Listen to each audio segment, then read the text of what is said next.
He was a man who healed the sick with his passing shadow and stood defiant against the absolute power of Roman emperors. Yet he is equally remembered for his most shameful hour, swearing he didn't even know his best friend just to save himself from a courtyard fire. Long before the titles and the legacy, he was simply Simon, a fisherman working the shores of Galilee. He lived a life of mundane physical struggle, often pulling in empty nets after an entire night of labor. That changed one morning when Jesus of Nazareth boarded his boat and told him to drop his nets into the deep water. The resulting catch was so massive it nearly tore the nets apart, filling the sinking boat with thrashing fish.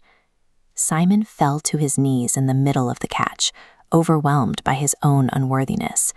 But Jesus offered him a new purpose, commanding him to leave the nets behind and become a fisher of men.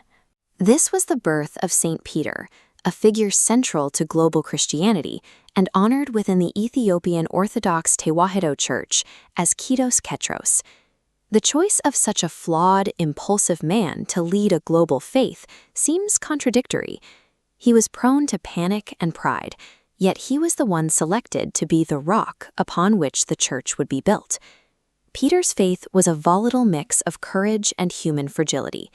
He was the only disciple with the boldness to step out of a boat during a storm to walk on water, only to be immediately crippled by panic the moment he looked at the waves. He was often the first to speak, correctly identifying Jesus as the Christ through divine insight. However, these moments of brilliance were almost always followed by lapses into ego and misunderstanding. This arrogance reached its peak during the Last Supper. While Jesus warned of the coming trials, Peter boasted that he alone was ready to follow his master, even to prison and death, blind to the limits of his own resolve. When guards arrived in Gethsemane, Peter drew a sword in a frantic, impulsive attempt at protection. He struck the high priest's servant, but Jesus immediately rebuked him, refusing a defense based on violence.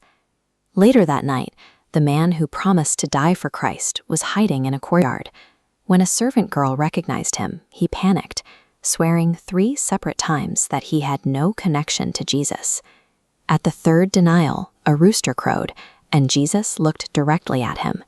The weight of his betrayal broke him instantly. He fled the scene and wept with a bitterness he had never known.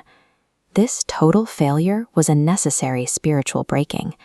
Peter's self-reliance had to be shattered before he could be rebuilt into a leader who relied on something greater than his own willpower.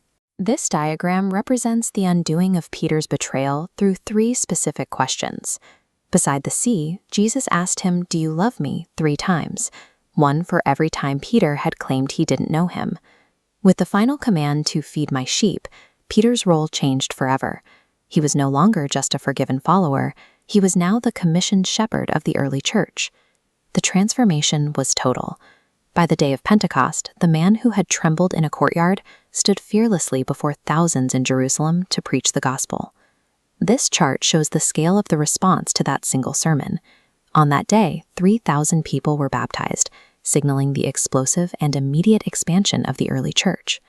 In the years that followed, Peter walked in a new kind of authority. He raised the faithful Tabitha from the dead, and the sick were carried into the streets just so his shadow might touch them and bring healing. Even when King Herod threw him into a high-security prison, Peter remained unshaken. As he slept between his guards, an angel appeared, and his heavy iron chains simply fell away, allowing him to walk out through locked gates to freedom. The fearful fisherman had been replaced by a leader who could no longer be contained by threats or iron. His authority was no longer rooted in his own strength, but in the lessons of his own collapse. Peter's mission eventually took him to the capital of Rome, just as a massive and brutal wave of Christian persecution began to sweep through the city.